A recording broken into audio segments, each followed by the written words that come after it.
Hey guys, tonight we're diving into the forgotten, salt-choked history of Blackwood Cove, a remote fishing town swallowed by a sentient, freezing fog that refuses to leave. What lies inside the mist isn't just damp air, it's the lingering remains of a centuries-old curse born from a lightkeeper who stopped tending his glass. So before you get comfortable, take a moment to like the video and subscribe, but only if you genuinely enjoy what I do here. And let me know in the comments where you're tuning in from and what time it is for you. It's always unsettling to know who's listening from around the world, alone in the dark. Now, dim the lights and let's begin tonight's story together. The wind over the jagged coastline of Blackwood Cove had a strange, resonant hum, like a throat clearing itself deep underground. Arthur had received the letter 3 days ago, written in faded iron gall ink on thick paper that smelled faintly of brine and dried flowers. It was signed by his late grandfather, a man buried 20 years prior. The message was simple: return to the lighthouse before the fog turns red. He ignored the impossibility and packed his bags, driven by an unsettling compulsion. The road leading into the coastal town was narrow, flanked by weeping black pines that leaned inward as if whispering secrets to the asphalt. Fog clung to the damp soil in thick, unnatural tendrils, defying the autumn wind. Arthur's car engine sputtered violently as he crossed the rotten wooden bridge over Dead Man's Creek. In the rearview mirror, the road behind him seemed to melt into a pitch-black abyss. There was no turning back now. Blackwood Cove was claiming its guest. He parked near the abandoned harbor where derelict fishing trawlers lay rotting on their sides in the mud. The air was frigid, tasting of copper and salt. Silent figures stood along the pier, wrapped in oversized yellow slickers, their faces completely obscured by dark hoods. None of them moved, none of them breathed. They simply stared out toward the sea, where the silhouette of the old iron lighthouse cut through the rising gloom. Arthur pulled his coat tight and stepped into the heavy mist. The door to the keeper's house creaked open with a groan that echoed across the desolate rocks. Inside, time had frozen in a state of sudden, violent decay. Plates of half-eaten mold sat on the heavy oak dining table, and iron lanterns hung from rusty ceiling hooks, swaying without a breeze. Arthur stepped carefully across the sagging floorboards, his boots crunching on broken glass. The smell of damp sea rot was suffocating here, heavy with the metallic tang of dried blood. On the desk in the study lay a heavy leather binder, its pages yellowed and warped by salt moisture. Arthur brushed away a layer of fine black ash to reveal the final entries written in frantic, sweeping handwriting. The last date recorded was October 14th, 1924. It does not shine from the lantern room anymore, the entry read. It shines from beneath the cellar floor. It calls my name in my wife's voice, though she drowned 6 months ago. A sudden thud sounded from directly beneath his feet, making the floorboards vibrate. Arthur froze, his heart hammering against his ribs like a trapped bird. The sound repeated, 3 measured, wet thuds against the wooden trapdoor hidden beneath an old patterned rug in the corner of the room. Slowly, the iron latch on the trapdoor began to lift, pushed upward by something pale and glistening in the dim light. Arthur retreated toward the spiral stairs, refusing to look back. The iron staircase wound upward into the belly of the lighthouse tower like the ribcage of an ancient, swallowed beast. Each step rustled with the skeletal remains of dead seagulls, their hollow bones snapping under Arthur's boots.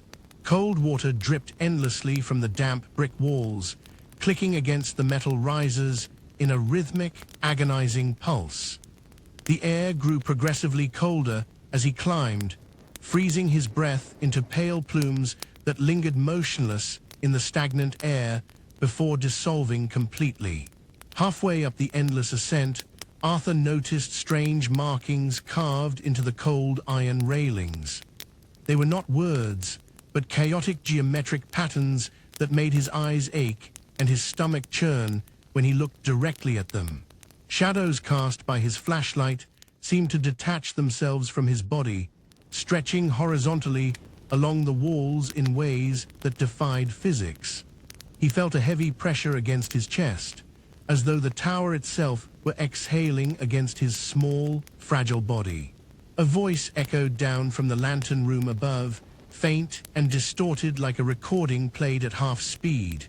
It was his grandfather's voice, calling his name through a choke of water and gravel. "Arthur, bring the oil, the glass is cracking." He hesitated, his knuckles white against the handrail.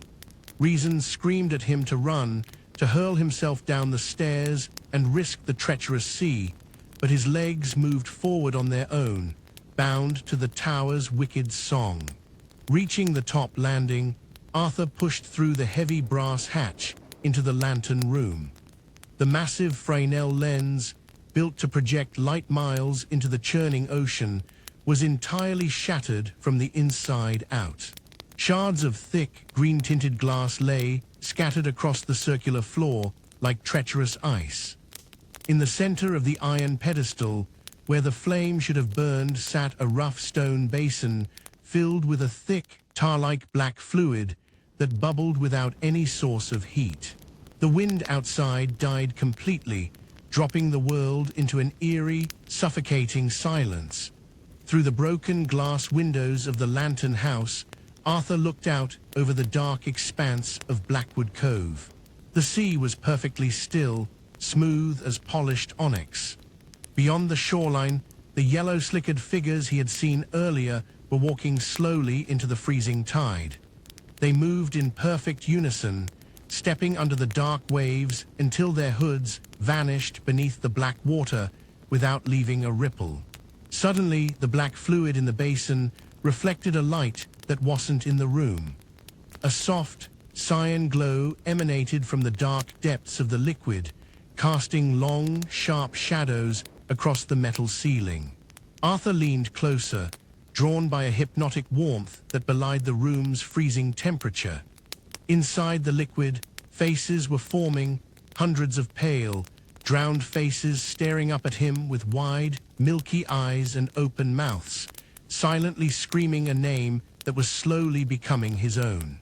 The cyan light flared brightly before collapsing back into darkness, leaving Arthur blind in the pitch-black tower. Outside, a dense, unnatural fog rolled over the lantern room, pressing against the shattered window frames with the weight of wet snow. The mist brought with it a sound, a low, chorus-like whispering that seemed to originate from inside his own skull. It spoke of deep trenches, forgotten shipwrecks, and the cold comfort of yielding to the dark ocean depths. Arthur stumbled backward, his hand brushing against a heavy brass crank attached to the wall. As his fingers touched the cold metal, a surge of static electricity surged up his arm, painting visions in his mind.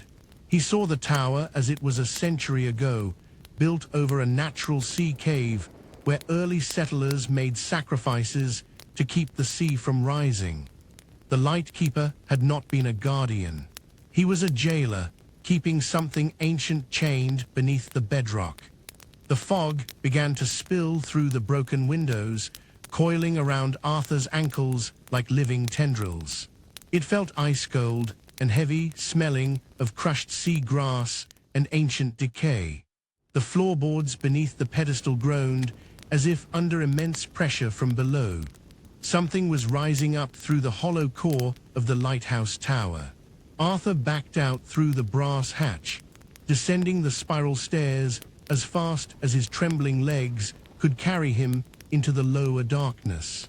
As Arthur rushed down the stairs, he realized the darkness was no longer empty.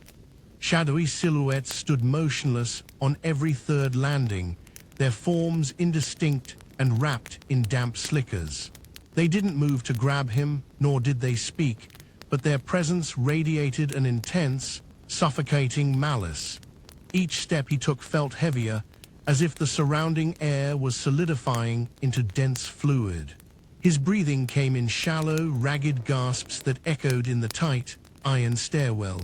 He passed a small, barred window in the brickwork and glanced outside.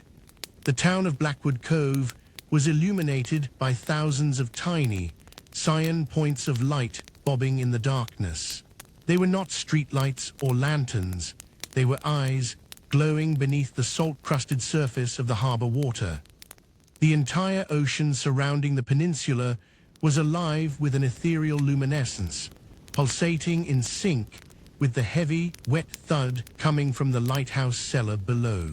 On the ground floor, Arthur threw himself against the heavy timber entrance door, but it refused to budge. The deadbolt was thrown from the outside, locking him in. Behind him, the rug in the study had been kicked aside, revealing the trapdoor standing wide open. A pale, slime-covered ladder stretched down into a cavernous hole beneath the lighthouse foundation. Cold air blasted out of the pit, carrying the terrible, unmistakable sound of wet, dragging footfalls coming upward. With no other exit, Arthur was forced toward the cellar opening as the shadows on the stairs began to slide downward toward him.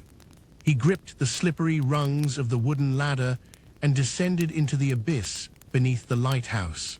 The air grew suffocatingly damp, filled with the roar of crashing subterranean waves. His feet struck wet, moss-covered bedrock. He clicked on his small brass lantern, revealing a vast, flooded sea cave extending beneath the entire cliffside foundation. Giant, rough-hewn pillars of dark stone supported the crushing weight of the lightkeeper's house above. Ancient iron chains, thick as a man's thigh, were bolted into the rock walls, disappearing down into a deep, pitch-black pool in the center of the cavern floor. The water in the pool did not ripple with the ocean's tide. It sat unnaturally flat, dark as ink. Scattered around the edges of the pool were hundreds of old sea chests, rotting clothes, and brass navigational tools. A soft sound caught Arthur's attention, the wet, deliberate turning of pages. Sitting on an upturned wooden crate near the edge of the black pool was a figure dressed in a faded lightkeeper's uniform. Its back was turned to Arthur, its shoulders thin and bony beneath the damp cloth. The figure was meticulously reading a waterlogged journal, turning the thin pages with long, skeletal fingers that ended in sharp, yellowed nails. It didn't turn around, but spoke with Arthur's voice. "You took your time arriving, Arthur," the figure whispered, its voice dry and raspy like dragging sandpaper over glass. "The tide has been ready for 80 years. Arthur took a step back, his boots splashing in the shallow water covering the cave floor. "Who are you?" he managed to choke out. The figure slowly rotated its head, not just its neck, but its entire upper torso twisting around with a sickening crunch of breaking bone to face him. The face was smooth, featureless slate, devoid of eyes, nose, or mouth, yet Arthur could feel its intense, burning gaze. "I am what remains when the light is extinguished," the creature hissed, standing up to its full, unnatural height. "Your grandfather knew the price of living on this rock, a blood sacrifice to the deep to keep the fog from taking the mainland. He gave his light, then his mind, and finally his flesh." The heavy iron chains in the black pool suddenly rattled violently, pulled taut by immense force from below. The dark water began to churn, bubbling furiously with pale cyan foam. From the depths, long, slender tendrils made of cold fog and ocean sludge rose upward, wrapping around the stone pillars and crawling across the wet ceiling. The creature stretched out a pale arm toward Arthur, gesturing to the deep pool. "It is your turn to tend the flame, Arthur." Arthur lunged backward, stumbling over a mound of rusted anchor chains as the entity drifted toward him across the wet cavern floor. Shadows crawled along the cave walls, expanding into towering shapes that mimicked the drowned sailors from the pier. The temperature dropped instantly, coating Arthur's clothes in a thin layer of crackling frost. He reached into his coat pocket, his fingers brushing against his grandfather's old silver pocket watch, the only heirloom he possessed from his distant past. The watch face was cracked, its hands frozen permanently at 3:14 a.m. As the entity reached out to touch his chest with a freezing hand, Arthur pressed the watch into the creature's palm. A high-pitched, piercing shriek echoed through the cavern. Bright, blistering cyan light erupted from the watch gears, blinding and burning the featureless creature. It stumbled back into the churning pool, thrashing wildly as the light tore through its shadowy form like fire through dry paper. The heavy iron chains snapped one by one with deafening cracks that shook the rock ceiling. Boulders began to rain down into the deep pool, creating massive splashes of salty water. The entire cavern structure was collapsing, the ancient bedrock failing under the stress of the unleashed curse. Arthur scrambled frantically back toward the ladder, his muscles burning as he climbed through the cloud of dust and freezing spray toward the trapdoor leading into the lighthouse cellar above. Pulling himself into the keeper's study, Arthur slammed the iron trapdoor shut and dragged the heavy oak dining table over it, just as something slammed violently against the wood from below. The whole house was tilting toward the sea, floorboards popping and splintering as the cliff face gave way. The fog inside the house was dense as smoke, smelling strongly of sulfur and rotting kelp. Arthur smashed the glass of the front door with his boot and tumbled out into the yard. The outdoor world was a nightmare of shifting shadows and freezing mist. The giant lighthouse tower was cracking down its center, wide fissures glowing with that sick, pale cyan light. The yellow-slickered figures were no longer passive. They lined the narrow dirt path leading to the bridge, their pale, watery eyes tracking Arthur's movements as he sprinted through the gale. They reached out with dripping hands, trying to snatch his clothes as he bolted past them into the dark. He didn't look back until he reached his car, which sat leaning sideways against the bridge guardrail. The key turned in the ignition with a desperate click, the engine sputtering to life just as a giant shadowy hand formed from the fog crashed down onto the hood. Arthur slammed the transmission into reverse, tires screaming against the slick asphalt as he burst across the wooden bridge, just as it collapsed into the roaring, pitch-black creek below. The car sped through the pitch-black coastal forest, high beams cutting narrow shafts through the suffocating mist. But something was wrong with the road. The dark pine trees seemed to repeat in endless, identical loops. The same mossy trunk, the same fallen branch, the same rotting wooden road sign pointing toward Blackwood Cove. No matter how fast Arthur drove, the odometer remained frozen, its numbers spinning backward in erratic, unnatural jumps as time dissolved around him. In the passenger seat, the ambient temperature plummeted until frost covered the vinyl dashboard. The car radio crackled to life, spewing static interspersed with frantic, drowning gasps and the eerie sound of a lighthouse foghorn blaring in time with his racing pulse. "You cannot leave what is inside you," a chorus of voices whispered through the speakers, soft and damp. "The fog carries the blood of the cove, and your lungs are already full of salt." Panic seized Arthur as he slammed his foot onto the brake pedal. The car skidded across the icy asphalt, spinning twice before coming to a violent halt against an ancient stone boundary wall. Silence returned, heavy and absolute. Through the cracked windshield, Arthur realized he was not on the highway out of town. He was parked back at the foot of the lighthouse hill, staring up at the dark, cracked tower rising into the overcast sky. Abandoning the wrecked vehicle, Arthur stepped back out into the freezing night. The asphalt beneath his boots felt soft and yielding, shifting like wet sand. He realized with horror that the road had vanished entirely, replaced by a dark, endless shore of smooth black pebbles that stretched endlessly into the gloom.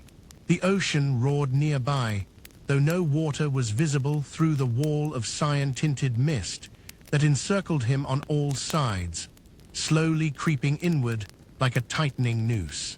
Figures emerged from the fog ahead, dozens of them, standing shoulder to shoulder in a wide arc that blocked his path. They were the inhabitants of Blackwood Cove, their faces hollow and grey, water dripping constantly from their open lips and empty eye sockets. They moved in terrifying synchronization, taking a single, heavy step forward every time Arthur took a breath. "Join the light," they chanted in a flat, monotone murmur that sounded like grinding stones. Arthur turned and ran along the pebbled shore, his boots sinking into the dark stones with every frantic step. Shadows stretched out across the beach toward him, long and slender, reaching for his ankles. He fell hard onto the wet stones, cutting his hands on sharp, salt-crusted rocks. Looking down at his bleeding palms, he gasped. The blood flowing from his wounds was not red, but a pale, glowing cyan fluid that pooled into the dark sand. Rising from the shoreline, Arthur stumbled into an ancient stone doorway cut directly into the face of the sea cliffs.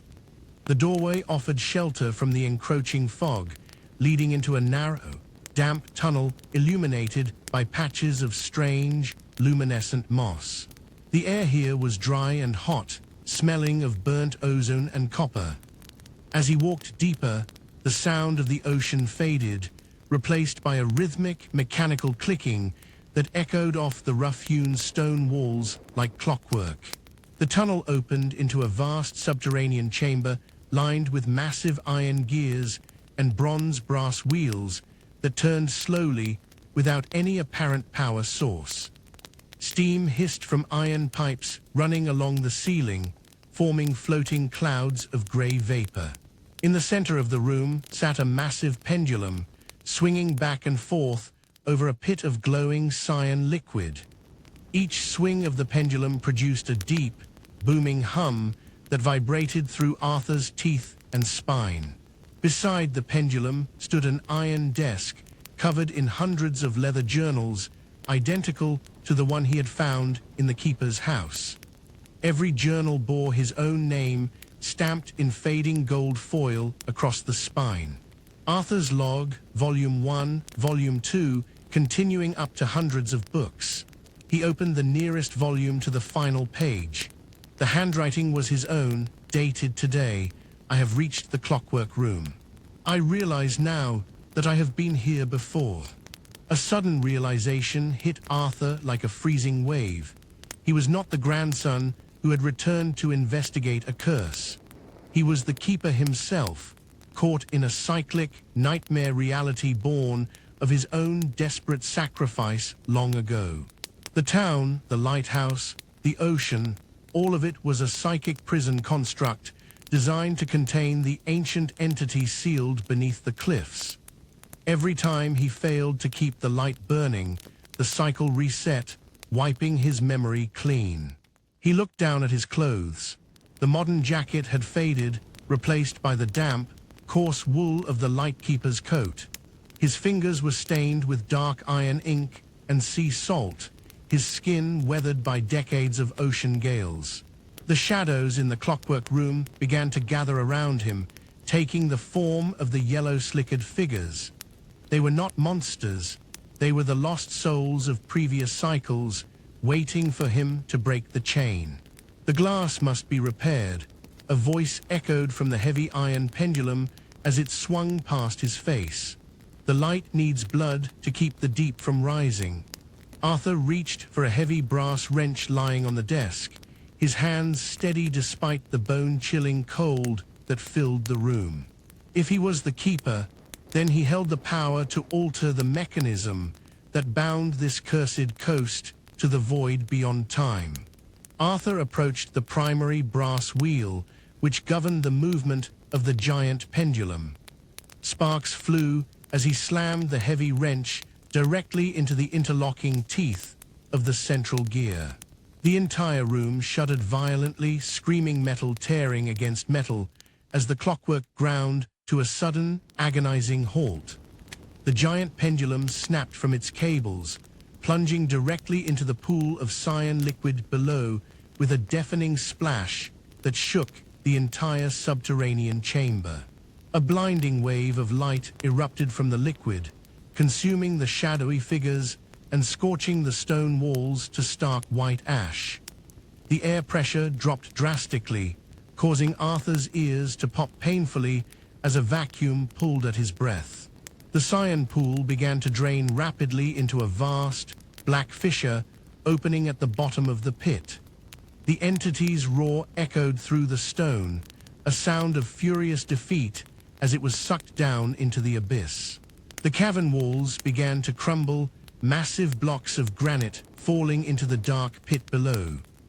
Arthur stumbled backward into the stone tunnel as the clockwork chamber collapsed entirely into the subterranean void.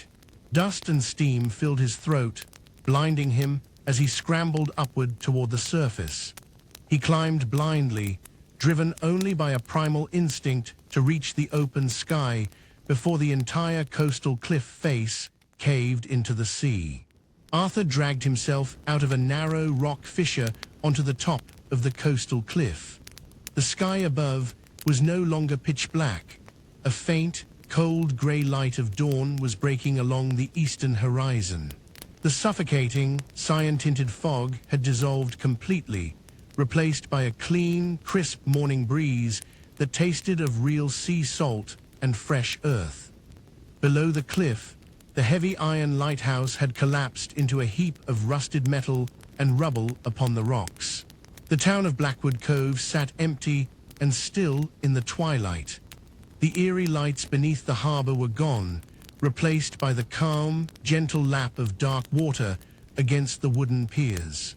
There were no figures in yellow slickers standing along the shore, no whispers carrying across the tide. The curse had been broken, its cyclic anchor destroyed along with the subterranean clockwork that fed its dark life for over a century. Arthur sat on the cold grass, breathing deeply of the clean morning air. His hands were normal again, the pale cyan fluid replaced by red blood flowing from small scratches on his skin. He felt a deep, profound sense of fatigue, as if he had been awake for 100 years. The ancient pocket watch in his coat pocket was quiet, its broken glass reflecting the soft, grey light of the rising sun above the ocean. He walked slowly down the coastal road toward the mainland, leaving the ruins of Blackwood Cove behind. The road was solid asphalt now, lined with ordinary pines that rustled gently in the morning wind. Yet as he walked, a subtle disquiet lingered in the back of his mind. The silence of the forest was too absolute. No birds sang in the branches, no insects hummed in the wet grass. The world felt thin, like painted canvas stretched over a dark void. Passing a puddle of rainwater in a deep pothole, Arthur paused to look at his reflection. The face staring back at him was young, yet his eyes were entirely black, devoid of irises or pupils, dark as the deep-sea cave beneath the collapsed tower. He blinked and his normal eyes returned, but the fleeting image left a chill running down his spine. The salt had left his blood, but the darkness had taken root somewhere deeper inside his mind. A faint, distant sound echoed from the direction of the ocean behind him, the long, mournful blast of a foghorn cutting through the morning silence. It sounded far away, almost like a memory, yet it reverberated through his bones with chilling clarity. He didn't turn back. He pulled his collar up against the cold wind and kept walking forward along the empty road, knowing that some shadows can never be completely left behind in the dark. Hours later, Arthur reached the highway leading back to civilization. Cars zoomed past him on the dry asphalt, their drivers completely unaware of the nightmare that had unfolded along the isolated coast just miles away. The sun sat high in the sky, bright and clear, yet Arthur felt no warmth from its light. He felt detached from the living world, a ghost moving through a bustling reality that no longer felt entirely real or permanent. He stepped into a small roadside diner, sitting in a quiet booth near the back window. The waitress poured him a cup of black coffee without speaking, her eyes glossing over him as if he were barely there. Outside the window, a thin, wispy plume of fog began to roll across the parking lot, clinging to the tires of parked cars. It was cyan-tinted in the sunlight, shimmering with a faint, unnatural inner light that made his breath catch. Arthur looked down into his coffee cup. In the dark liquid, he saw his own face staring back, surrounded by the pale, drowned faces of the lighthouse cellar. A whisper, soft as a dying breath, brushed against his ear. "The light is out, keeper." But the tide always returns. He closed his eyes, taking a slow breath as the mist pressed gently against the diner glass, waiting quietly for the night to fall once more. Thank you for listening to tonight's tale. If you feel a sudden drop in temperature or hear a faint, scraping sound against your bedroom window, don't look up. Some things in the dark are better left ignored, waiting quietly until you drift off to sleep. Lock your doors, pull your blankets tight, and try to rest. I wish you all a very quiet and deeply unsettled good night.